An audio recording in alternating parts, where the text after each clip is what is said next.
I just got back from the gym and getting a cup of coffee ready for a busy day. Coming up in about 20 days is Social Media Marketing World, which is a great event. Last year, we did a musical send-up of The Wizard of Oz during the keynote. Now, I'm not sure if it was a huge hit because it was a surprise or because you just kind of get a kick out of seeing your friends do this stuff. But if you go back and watch it, I recognize that it wasn't all that great. I'm going to become a vegetarian. What? Oh, correction. I'm going to step outside of my shell. Okay. We're now 20 days away, and we're trying to figure out what we're going to do. This time, not The Wizard of Oz. No. We're doing Beauty and the Beast. Tale as old as time, true as it can be.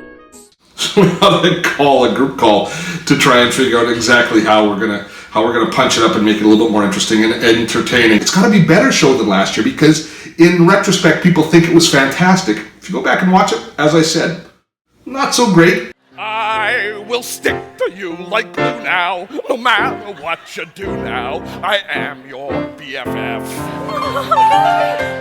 It was fun. It was a pleasant surprise.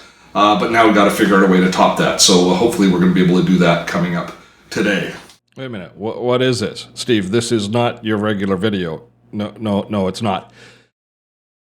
We're going to do a vlog. That's it. I've said it. We're doing a vlog. We're starting a vlog. This is the vlog beginning right now. You just saw the beginning of the vlog.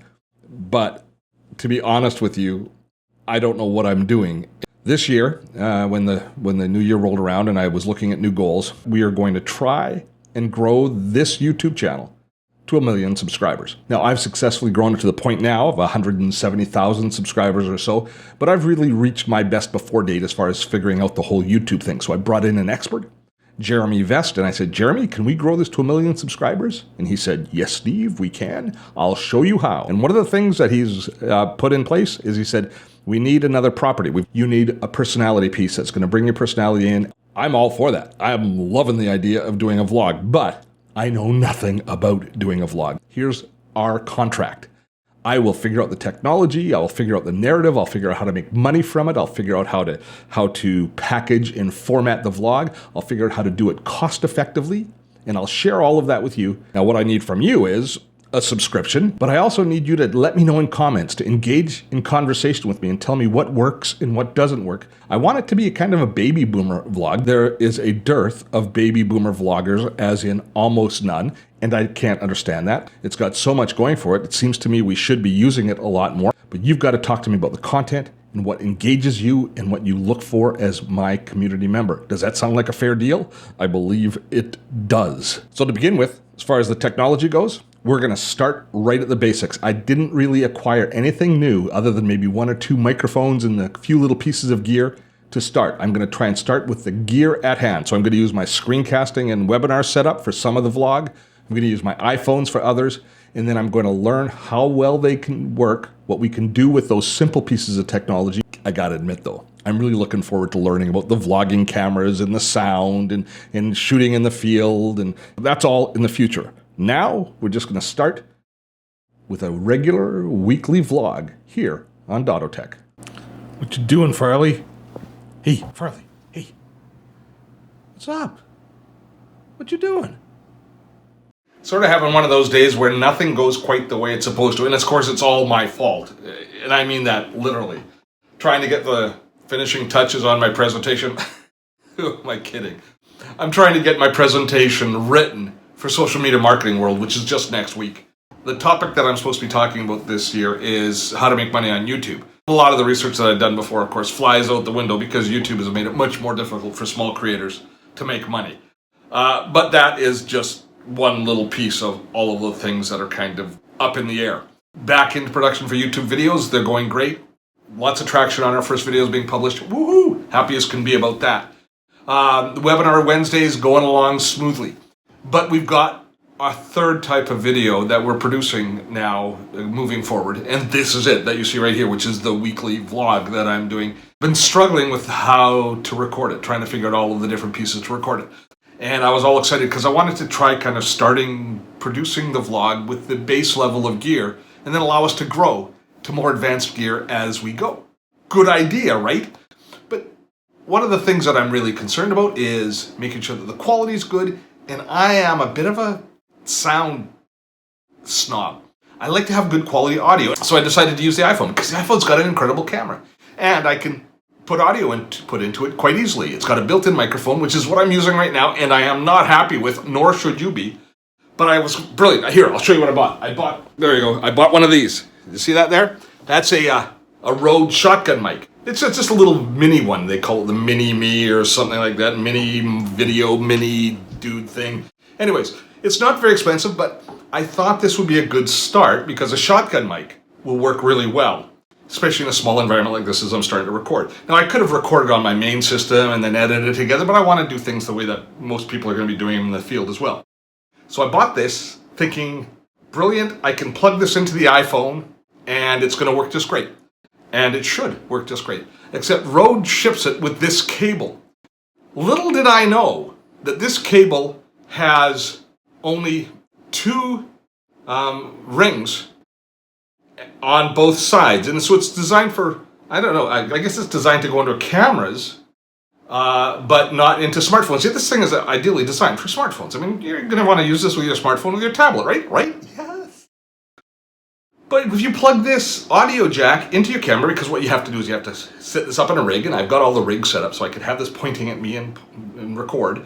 And you plug this into the back, all good so far. But when you plug this into the iPhone, nothing happens. Because you need a 3-ring adapter, not a 2-ring adapter. You'd think that they would come right out and tell you about this. A little bit of research on the web, you will find it. People will tell you about it. But jumping Jiminy, Rode, a lot of people that are buying this mic are buying it for a mobile rig. And now they're all disappointed. A lot of them, I bet you're sending them back saying it just doesn't work. And they don't even do the research to find out that they need the cable. So I've ordered the cable from Amazon. It'll be here soon. So hopefully, by the time we do our next vlog, we'll have a better quality mic. I'm expecting it to be. The other thing that's driving me a little bit crazy is, again, self-inflicted. And here's the story. I need a drink before this. It's just water. So I've been on a bit of a fitness kick. A year and several months ago, I hit a crossroads in my life, and I decided to change the direction I'm going. Physically. Physically, I'm showing my belly. Physically, regarding my belly. But I was way overweight, and I was 58 years old, and I was at a crossroads where I was going to get sicker, get worse, diabetic, start to need medical intervention, and start on that path that it doesn't sound like a very appealing path. Or I was going to see if I could do something about it. And I'd been working out a little bit, about twice a week, but I hated working out. And so what I did about a year and a half ago is I started working out regularly, which helped physically improve things a lot for me, but I didn't lose weight because I didn't change my diet. And then about 8 months ago, I changed my diet pretty dramatically. And now I've lost a fair bit of weight, and I'll talk about this in future vlogs a little more detail. But I've lost a fair bit of weight, and I've gotten quite a bit fitter. And so I work out 6 days a week for an hour in these fitness classes. All of that is just kind of the backstory to the fact that the gym that I work out in doesn't have a defibrillator. Now, I keep telling the owner of the gym, PJ, who I love, PJ, we need a defibrillator, because I think I might need a defibrillator at some point with the way that we're working out. And I want to have one of those really fancy automatic ones. Plus, I want to see how they work. Don't you? I don't want to see it work on me, but I want to read the manuals. Anyways, it's fairly expensive. In Canada, it's about $2,000. And so she just doesn't have the budget for it right now. The small gym's still startup. So I said, well, I'll do a fundraiser for you. I'll raise the money. I can do that. We've got a big social media following. They're only a couple of $1,000s. And she thought that was a great idea. I thought that was a great idea. And I said, I'll do a plankathon. I'll do 10 minutes of planking as long as I can have a rest halfway through. And everybody can give $1 a minute and we'll raise the money in a heartbeat. And PJ looks at me and says, that's boring. No, she's not interested. What? I'm volunteering to raise the money. She goes, do a burpee-a-thon. And I went, what? How many burpees do you want me to do? She said, 1,000. 1,000 burpees. In what, a month? She goes, no, we'll do them all in one session. You can do it. She says, you can do it. I can do it. Oh, good Lord heavens. No, I don't think I can do it. But because I have no spine, she talked me into it. Yeah, it's okay, it's just Farley. She talked me into it. And so I said, okay, I'll do it. And I was thinking that I'll find a way out of this. I can find a way out of this. So I go home and I look online on the internet and I look at these people who have done burpee-a-thons in the past.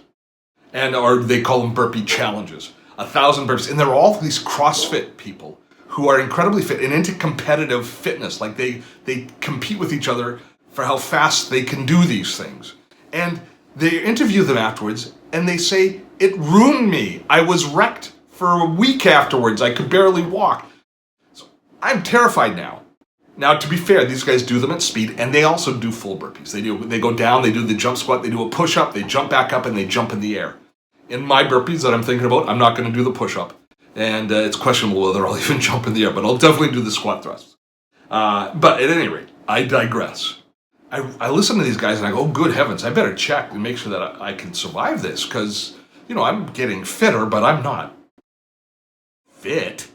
So I call my physiotherapist. Now, you would think that your physiotherapist is your ally in all things relating to your body, wouldn't you? I mean, he's the one that fixes me up when PJ breaks me when we're working out. When my shoulders are sore and when my hips are sore, I go to see Travis, and he makes me feel better. He gives me stretches and he tells me what to do. And he often tells me, when you're at the workout, you can't do that exercise because that exercise hurts you. We've got to do a different exercise. He's my ally in all things making me feel better, right?